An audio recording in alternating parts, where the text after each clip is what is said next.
Right. I thought today was a good Tuesday practice, good start to the week. There's a lot of variations of what we're working through. Just the different looks of Syracuse. Getting our scouts and everybody lined out to try to, especially defensively, just to try to present as close to simulate what we might see. With a little bit different scheme.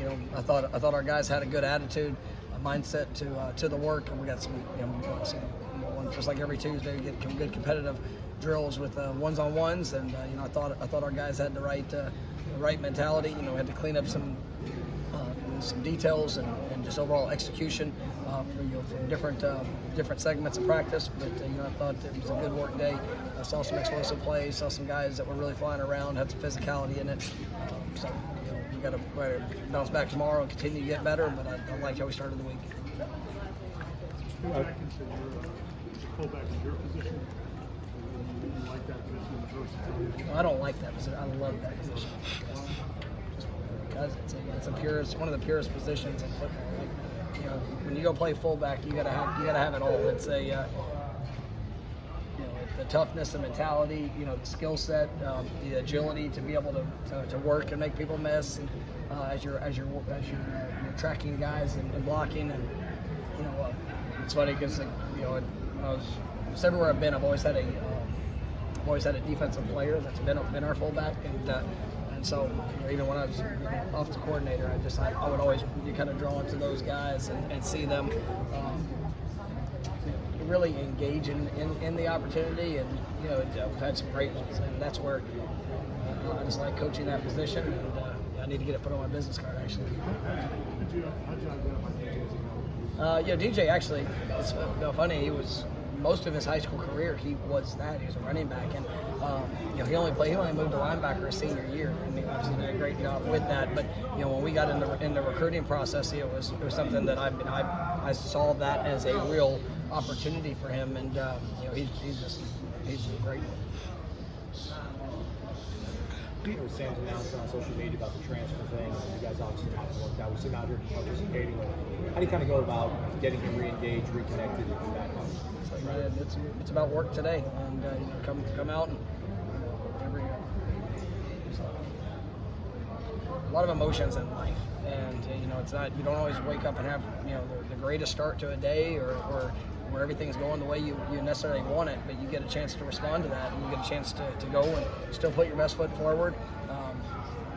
Appreciate the work that goes into it, and in all reality, if I went with my immediate reaction to a lot of situations, I'd probably be a lot more challenges that would show up in life. There's times that players frustrate me, and I might have an immediate reaction of what I want to do.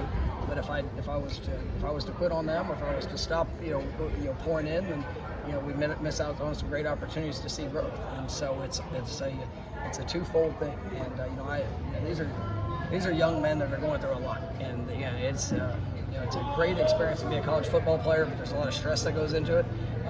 There's anxiety that's everybody wants it all at the very beginning, and some guys are able to have a little bit different experiences, but everybody still has to grow and trust that process.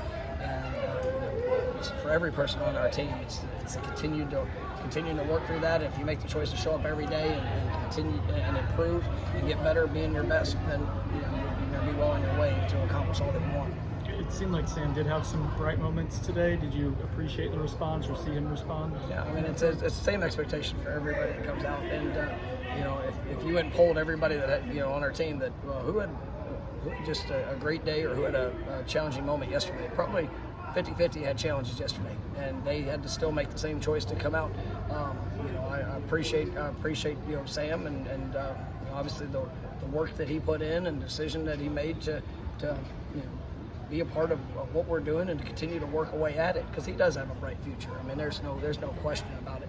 And today he made a choice to come get better, and I thought he did. And there's still some teachable moments for him and things that he has to continue to grow in, but that's all of us. And but by making the statement and choosing to come out here and push and work, I respect that.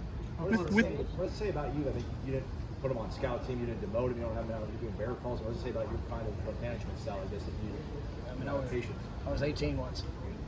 I mean, that's the best way. Like I said, I understand some of the challenges. I understand some of the things, and there are certain actions that require certain responses, and I felt that I understood to a point, and it's part of working through things with people, and it's just kind of how I operate. How far is he really improving after this season? Yeah, he's really doing a good job, and I think that that increase in his confidence and what he's been asked to do, and just the work that he's putting in, he's got a great future. He's made some impactful plays. He was great, getting the second interception of the year. Him and Kevin, being able to play off of each other there at the nickel spot, really provides some flexibility for us. And I think the competition pushes each other, and you can't come out here and go through the motions at that position because you have somebody that's ready for the work that's available. So I like that. I see him growing up in that, and he's had a good, really good last couple of weeks. But I think you see that transpire on game day too. With DJ, I know one of the storylines for him was kind of shedding weight to help him at linebacker this offseason. Was there ever any doubt with the lower weight that he was still the fullback, or was he kind of always the guy? It's explosive power, and I mean I'm not one of those.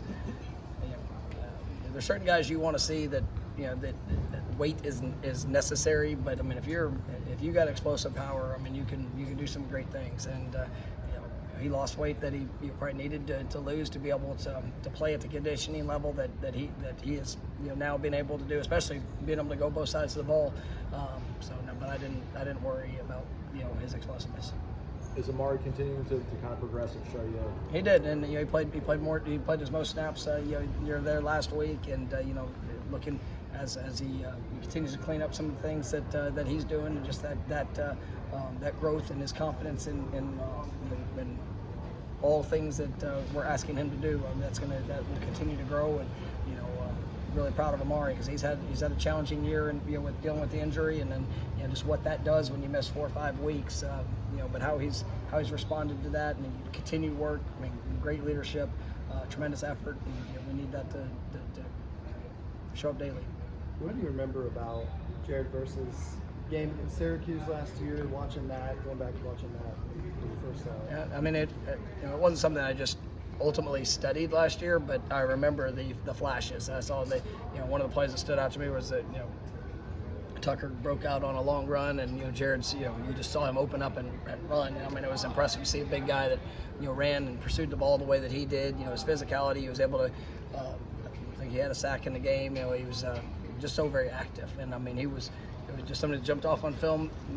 As you watch different opponents. I mean, it was when you're not looking for somebody and they show up, and it's impressive, and respected him for it, and that's one of the main reasons whenever he got into portal that I was like, all right, I've seen this one before, and then when you watch the collective season of what he did, it really spoke to the identity, and then you get to know the young man.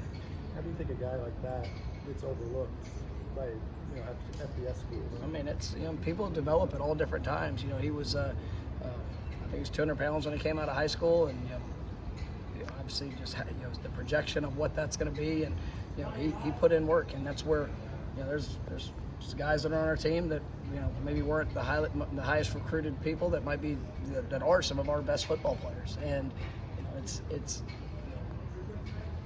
evaluation is the key to success, in my opinion, and you got to be able to, and that doesn't mean you're always going to be right on it. And there's some guys that you might watch and you think, well, I think there's other better options that are out there that could come help play, make an impact quicker. And then there's some guys that you take a chance on because you believe in the development of what's going to come.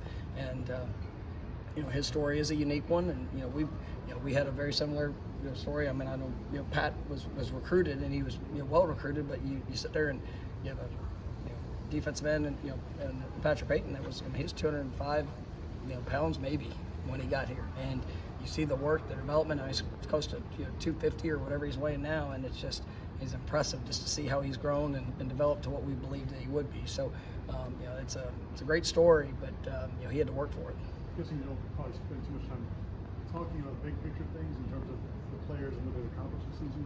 They have a chance to, you know, set some marks for this team that Florida State hasn't been able to hit in a long time. Is that something that they appreciate? Do you bring that up to them? This is still out there. Yeah, I mean, for us, it's about our constant growth. But I mean, you know, we talked. This is our last ACC opponent, and you know, this is we want to finish, you know, our ACC schedule the right way. And you know, we've had some really good moments. We've had some you know, some setbacks, but this is the last one we get, and we want to leave our mark to you know, this year and what we were able to do in conference. And we played a challenging conference schedule, and this is definitely a challenging task ahead with, you know, having to go to Syracuse. I mean, they played really well at home, very talented team, you know, and so, you know, we're gonna have to go play our best game, and you know, our guys embrace that, and you know, we go and we can do that, then we'll continue on with other things that might be ahead. What's it been like watching Octavius at the defensive tackle position now? Yeah. Saw him practicing last week, now official on the roster sheet. Yeah, no, I mean, he's Woody, you know, coming in, we knew that he had versatility, and you know, it was I knew worst, and I say this in a way, knew worst case, you know, his ability on O-line would be, you know, elite movements, you know, with what we were able to bring in at the defensive tackle spot. You know, it was, you know, numbers wise, we wanted to kind of see where that was going. So I wanted to start him off. We were very transparent. Look, we're gonna start you off on O-line, and you know, if I see you when you get here, you have, you know, the movements and the ability that show that it could transition to the defensive side, then we'll evaluate that. And just as this year is gone, and you know, being in a weight room, you know, he's putting up great numbers with his strength, his overall development. He's, you know, 15, 20 pounds, and moves really well. So it's you know, I'm excited about you know, taking that opportunity, and I didn't want to wait till the off season. You know, let's get him over there and get him working. You know, let Odell, you know, get his hands on him a little bit, and you know, he's doing a really nice job. I think it's going to be a good fit for him. And you know, you take him, Io, you know, Daniel Lyons, you know, it's you know, Bishop, who's doing really well, very explosive. I mean, I really like that young group that we have, and just the versatility of what they can do as well.